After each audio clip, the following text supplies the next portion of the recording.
I'm Mark Kelvin D. Malaban. Today, tuturuan ko kayo kung paano natin ipag-open yung ating Visual Studio Code at yung ating Ubuntu server using SSH remote connection. At tuturuan ko din kayo kung paano magawa ng ating sariling Flash app using Apache server. Okay?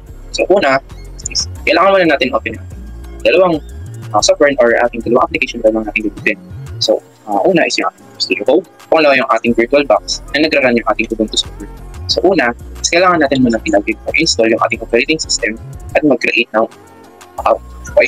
So once nagawa na natin yun, is kasi na tayo dun sa process kung paano natin ay kukonect yung ating Visual Studio Code at yung ating Ubuntu server gamit sa SSH connection or remote connection. So, una sa lahat, kailangan muna natin mag-apt, kailangan natin mag-sudo apt.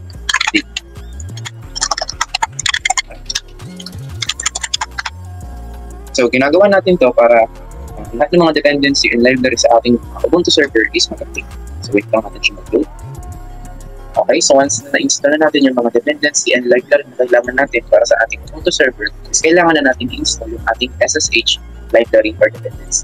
So, paano natin siya i-install? Input lang natin si sudo apt install open SSH server.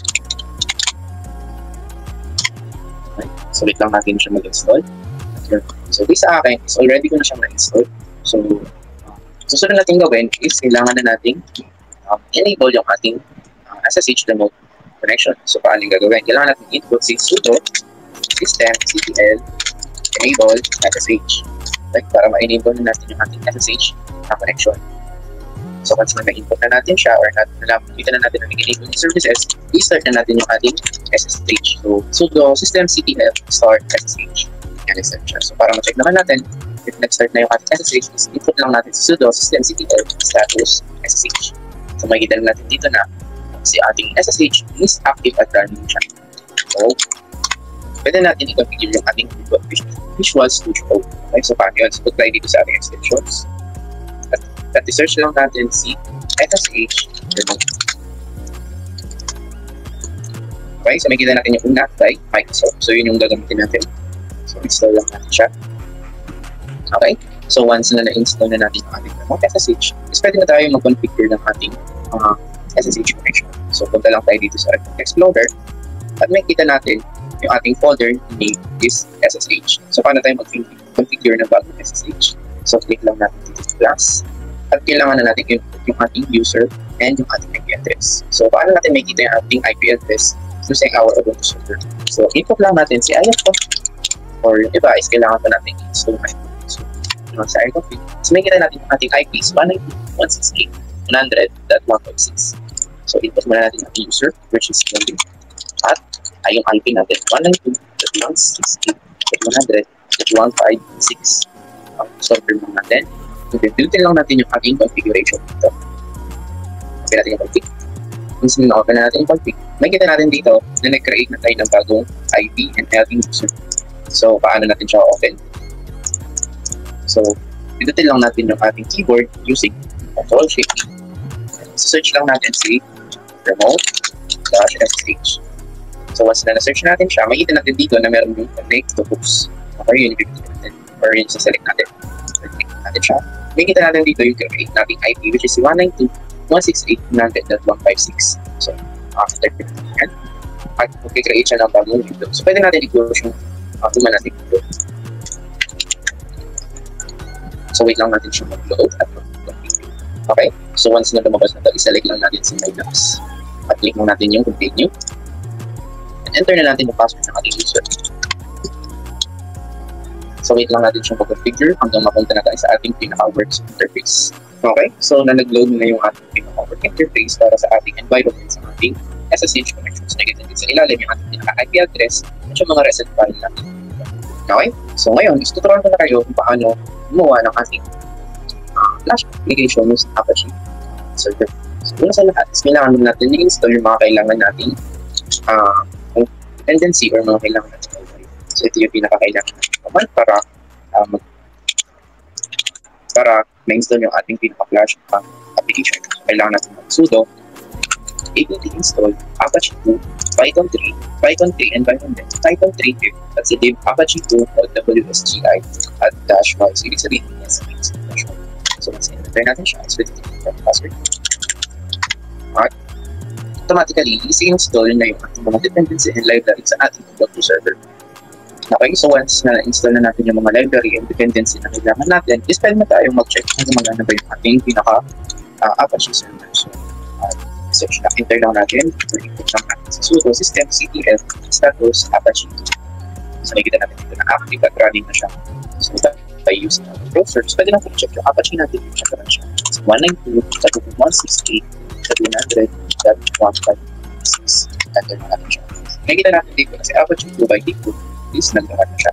So, ngayon is check naman natin if gumagana na yung ating WSCI library. Kasi sudo d2 and WSCI. So, once na-enter natin siya. So, nakikita natin dito na yung module na WSCI is already installed. So, ngayon is mag-create na tayo ng ating pinaka-directory para sa ating Flash application. So, una sa lahat is kailangan muna natin directory or virtual environment. So, ngayon is kailangan natin mag-create ng ating pinaka-folder sa ating pinaka-virtual environment. So, una sa lahat is kailangan muna natin pumunta sa ating pinaka-user page or yung ating pinaka-user folder or directory. So, input pa natin sa CD. And then, lagay lang natin symbol na ito, verb symbol. Enter natin symbol natin sa loob ng ating pinaka-user directory. So, click lang natin ls. So, nakikita natin wala pa tayong folder to create. So, paano natin mag-create ng folder? Using mk, dir. So, pwede tayong mag-create ng ating pinaka-folder. Pangalanan natin siya my flash app. Right? And then, once na nag-put tayo ng ls for nakikita natin na nag-create ng ating pinaka-folder na name is my flash app. Okay. So, kailangan natin pumasok sa loob ng directory natin. So, paano sa cd my flash app. Ayan, so sa loob na tayo ng ating pinaka-directory or dito natin folder kasi may flash. So, anong gagawin natin sa susunod dito? Susunod is kailangan na natin i-install pinaka-virtual environment para sa ating flash app. So, pag-lock na natin si Python 3. Yan, m-n env para environment. Pangalan ng ating folder sa C environment. So, input or enter lang natin siya. Okay, so once na nag-create na siya ng ating environment, pwede na tayo mag-input ng ls para makita natin yung nagawa yung ating folder. Which is C environment. Okay? Ngayon, is kailangan na natin open yung ating folder. So, kami yun. Nagla natin sa file, sa open folder, at C my flash app. Okay? So, tingnan yung tayo. Mag-refresh siya sa ating pinakabago. Okay?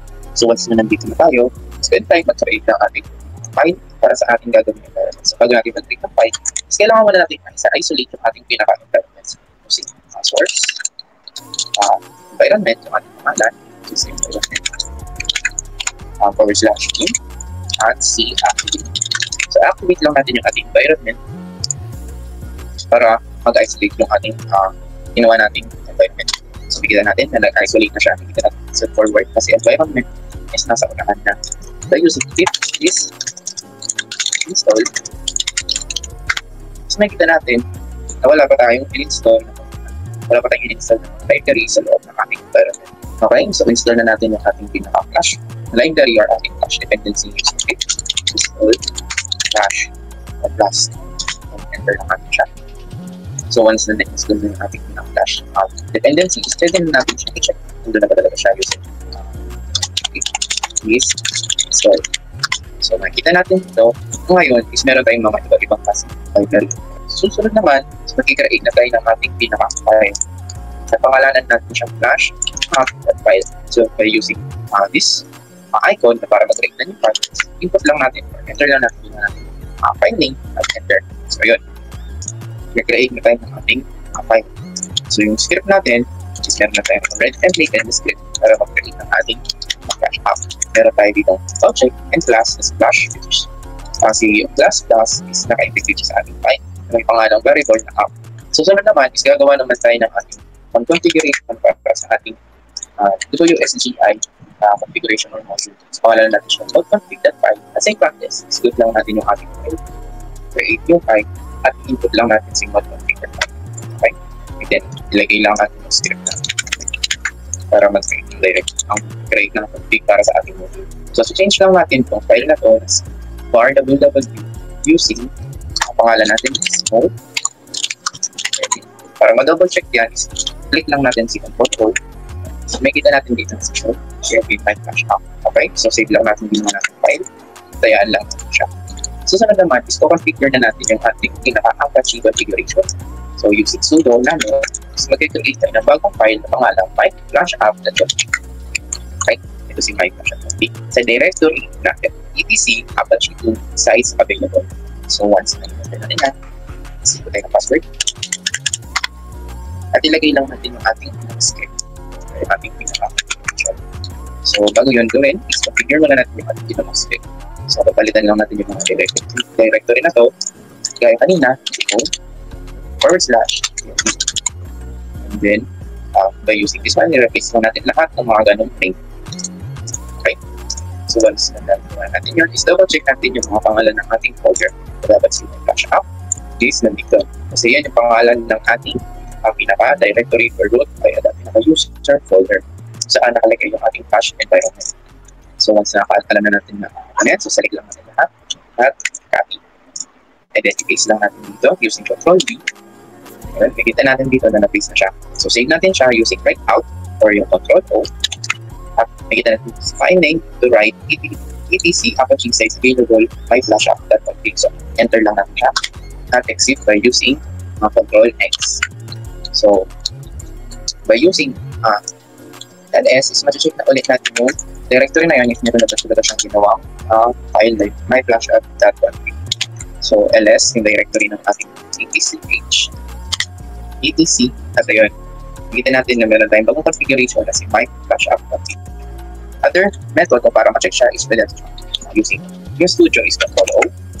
Balik lang tayo dito. Hindi natin si etc, si Apache 2, si outside available, at nakikita natin si myflash.config. Pwede siyang open, pero hindi natin siya pwedeng generate, pwedeng outright. Okay. So, susunod natin gagawin is i-disable natin yung ating pinaka-default na Apache, which is ito, si Apache 2 default page. So, ang gagawin natin doon is input natin sa sudo a2 dis sign 00 default config. So, once input natin yan, sabihin niya, kailangan natin i-reload yung ating Apache server. So, susunod naman natin kailangan gawin is enable naman natin yung ating ginawang Apache configuration para sa ating flash app configuration using WSGI module. So, input lang natin sa sudo a2 en site myflashapp.config yung ginawa natin file. So, enter lang natin siya. At pinapa-reload yung ating Apache server. So, ang kailangan natin gawin is i-refresh lang natin yung ating pinaka-sudo or ating pinaka-Apache server. So, using sudo systemctl restart Apache 2. So, once na i-enter natin yan, is magre-restart na yung ating Apache. So, refresh na natin yung page. Makikita natin nag-iba na yung ating interface. So, meron na tayong nakuha forbidden or permission access is error. So, para mag-fix yan, is kailangan natin i-change yung ating permission to other dahil naka-owner lang yung ating pinaka-directory na. Okay, so change lang natin yung permission para sa ating directory na si home-kevin. Change lang natin yung permission to other at by using o+x. So, sudo chmod at enter lang natin siya. So, sunod naman is to change naman natin yung permission para sa read and write or read and execute folder ng ating flash app environment or yung ating pinaka-flash app folder. So, sudo chmod -R 755 para lahat ng owner at user pati na yung group is nag-change. So, enter lang natin siya. And pwede natin siyang i-check using ls-l. So, nakita natin dito na nagpalit na yung mga user at yung ating mga owner and yung group para sa permission. So, once na nag-refresh tayo dito, is makita natin na gumagana na yung ating pinaka-flash app environment yung ating script na C return hello from flash on Apache. So, pwede natin itong i-change using hello from flash. And pwede natin i-change using hello here. So, save natin. Refresh natin. At i-refresh lang din natin yung ating pinaka-Apache. And once na nag-refresh tayo dito sa ating browser, is na-change na siya na hello world. So, by using that, pwede na tayong create ng ating Flash application using Apache server via VirtualBox na nag-run ng ating